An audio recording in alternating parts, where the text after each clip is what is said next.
All right, welcome back to the channel. It's your boy Fanon, and in this video, we are going to talk about problems with a network, a boxing network. Number one, they get ghosted by their number one fighter, and number two, complaints are being filed and voiced that they are charging customers credit cards for fights that have not happened. And we are not talking about Showtime. We are talking about the upstart BLK Prime. Let's talk about that in this video.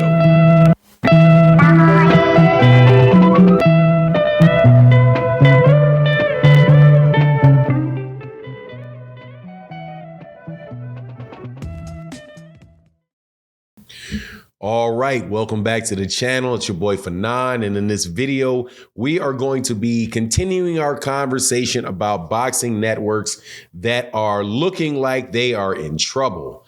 Many people have talked about Showtime and Showtime Sports and the PBC and the merger going on between Showtime and Paramount, and have come out with a lot of doom and gloom. We will see how that plays out, but to date, it has not played out in any major way. They continue to announce fight cards. Showtime is being said to release their next fights up to the month of June soon. That is coming from Tay Jones. Shout out to him. Great channel. Gives very, very good breaking information over there on Twitter and YouTube. However, there's also new news related to BLK Prime, who is, according to reports, losing their number one star and getting caught up in some not very good business practices, according to complaints that are being lodged on Twitter, that may make people hesitant to put their credit card in their into their system. Now, before I get into that, as usual, let me welcome you back to the channel. If you're new to the channel, please hit the subscribe button, hit the bell icon so you can be notified of when we release more videos. And if you're a longtime subscriber and supporter, as usual, thank you so much for your continued support. It is what makes the channel go. Thank you for all your support in the super chats and the cash apps. Thank you so much for all of the support you do, hitting the like button, share, all that good stuff. So let's get into this, man. BLK Prime bust onto the scene, the boxing scene, in I believe that was October, somewhere around October, where they announced, or early November, where it was announced that Terence Crawford would be signing a one-fight deal with BLK Prime, and that BLK Prime would be signing more and more fighters to their network, and that they would be, the new move in boxing, right? Now, what has happened since then has been a mixed bag. However, definitely got to give them their credit for some first-class production of the fight they had with Terence Crawford and David Avanesyan. I bought the fight. I buy all Terence Crawford fights.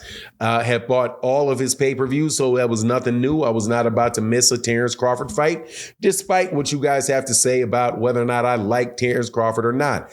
I'm telling you, I'm just trying to be a straight shooter, give it to you as balanced as I possibly can. But hey, man, I'm a human being. I'm not a journalist.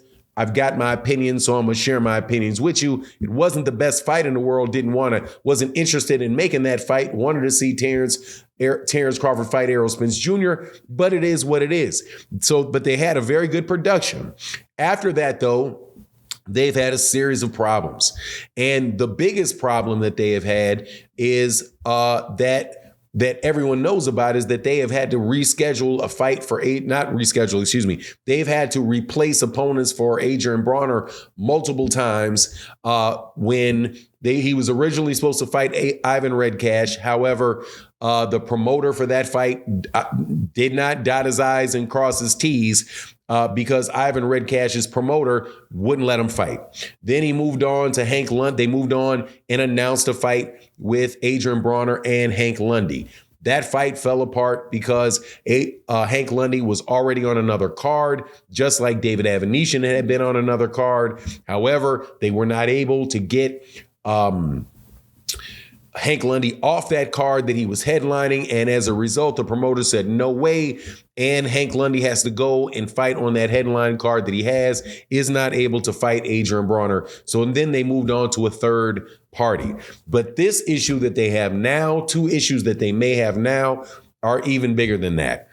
The first is that Terence Crawford. Now, this is not, let me repeat, not a certain thing. It is just in the wind because of something Oscar De La Hoya said. Terence Crawford is being offered multiple fights with GODDBYE Promotions. I can only assume that that's going to be on DAZN, right? For fights with Alexis Rocha, also a fight with Virgil Ortiz. And then they say ultimately, which we know is ultimately, man, get out of my face, it's never going to happen, a fight with Errol Spence Jr. So they are talking about that. Now, Terence Crawford, for his part, left a cryptic message on Twitter and said, when it comes to me, people are always going to assume. So not sure if he's referring to the situation about whether or not he's going to sign with GODDBYE or not. However, taking pictures with Oscar De La Hoya and Bernard Hopkins and having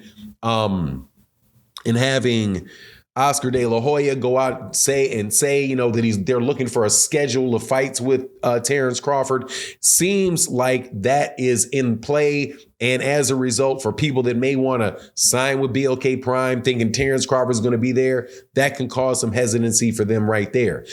Now, this issue, though, is for real.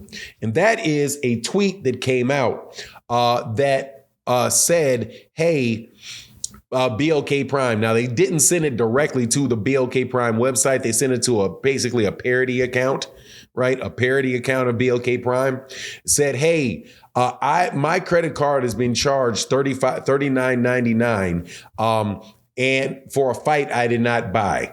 And I called the customer service center and my call was blocked.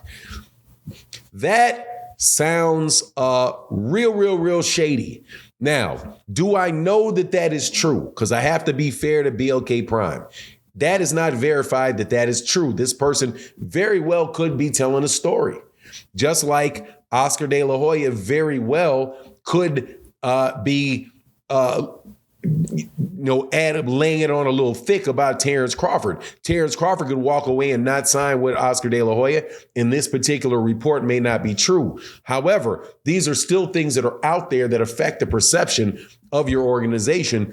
And to boot, they had the issue with Adrian Brawner having to have two fights canceled. You also have, two opponents replaced. And then you have the issue with Brian Norman, where Brian Norman was assigned with them to get fights, and the fights never panned out for him. And he winds up to go fight, I do believe, wind up going away and signing a fight with ESPN.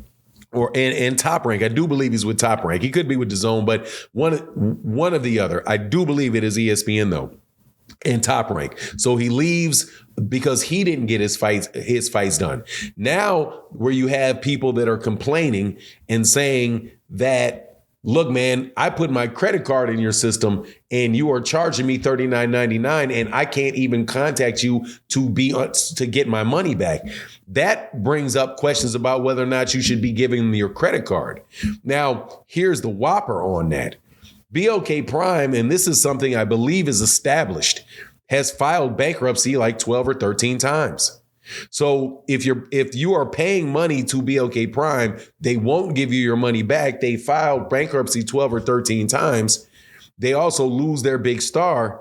Man, that is not good. That is looking like something where people may say, okay, man, how viable an organization is this? Now, I'm not wishing any ill will on them. However, but when we're looking at Showtime, and what we know about Showtime is somebody that has been in business for and doing boxing since the 1980s, right? They've been doing boxing since the 1980s. They've been one of the biggest names in boxing all of this time. That just because there's a merger between their parent company and themselves, and they do this rebranding thing, that means that their boxing is going to go away. Man, if they're vulnerable under that situation, man, what do you call BLK Prime? They're not established, don't have backers, having a hard time signing fighters. So, man, it's just really, really rough out there, man. And I don't know whether or not that $10 million, I don't believe the $10 million offer to Terence Crawford was true, but as it just doesn't sound right. But if it was, man, what a bunch of money to put in there for a one hit fight, and then to have all these issues after that. Anyway, but that's my take on the matter. Let me know what you think in the comment section. Greatly, greatly appreciate your input. Like I said, I love to talk to people in the comment section. I'm reading my comments throughout the day.